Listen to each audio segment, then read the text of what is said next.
Economical. Okay. Let me pick it up again. Yeah. The spirit. The art spirit. You saw that in the hippies. You saw that in the adventuresome of their trying to change their social lives. You saw that in their rejection of a certain number of mores and standard procedures and behaviors that enlarge the human potential. And all of these people were trying to exercise their creative spirit. And this creativity was a whole new approach to things. It was the summer of love. It was the idea that perhaps all these traditional enemies that were being demonized weren't necessarily so demonized, and there was more of a sense of inclusion. You had the civil rights movement, you had sit-ins and be-ins, you had all kinds of things with the university and free speech issues. You had people leaving their homes and going to the West Coast. You had San Francisco as a kind of a mecca. You had new posters, new comics, new art, new music, all coming out of that. That was the 60s. Well, right in the midst of the 60s was the Twilight Zone. The Twilight Zone was kind of a literary version of a lot of these other things, and gave people a way to look at their lives and at the lives of others. It let them have sympathy into certain human situations and human types of persons and fantasies. And it also got back into that business I was talking about of the human personality, learning to meet and to overcome its own dangers. Stories that speak in symbols directly to the soul. Music does that. You don't get words, you get a tune perhaps, but the tune creates pictures in your head, or maybe non-pictures, structures in your head. Whatever these are, it's a response to the music, and it's a response of your imagination to the music.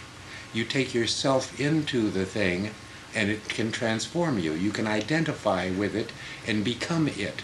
And that's what I think the Twilight Zone did for an awful lot of people, was just allowed them to think sideways. The most obvious things are not the most obvious things. Be careful what you wish for. You just might get it, because God is all merciful and He wants us all to be happy, doesn't He? It's funny, I never thought of the Twilight Zone as a part of the 60s, I think because Rod Serling had such an urbane presence. Yes, he had an establishment attitude, but he was able to penetrate into the regions beyond. That's positively religious.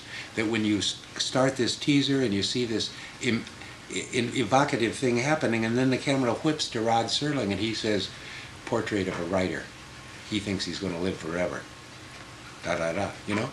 And you're into Rod Serling stepping from the beyond in a neat little suit, smoking a neat little cigarette, the epitome of the era and of the gestalt of the Eastern literary, upper class, wealthy, privileged. That was the image. But here was this guy talking about things that are essentially religious. You know, what will you do to your neighbors when the bomb drops? Will you let them into your shelter or not? You know, what stirs you deep within? What is really meaningful? All of those things come up as aspects of the Twilight Zone. So no, this is going to be for production. I certainly hope so, George. Now, you missed the boat here. We just, hold on. When you turn these around, they should say George Clayton Johnson. Yeah, yeah. You know, in the latest book, Twilight Zone. No, these are toys that belong to the convention. They understand that we're just children at heart, so they give us toys. Yes.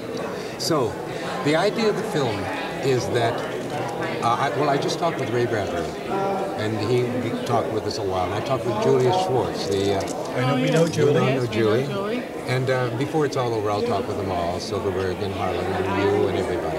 Now, I want to talk to you first. First, let me say we had lunch with Silverberg, who has such great, nice comments about you.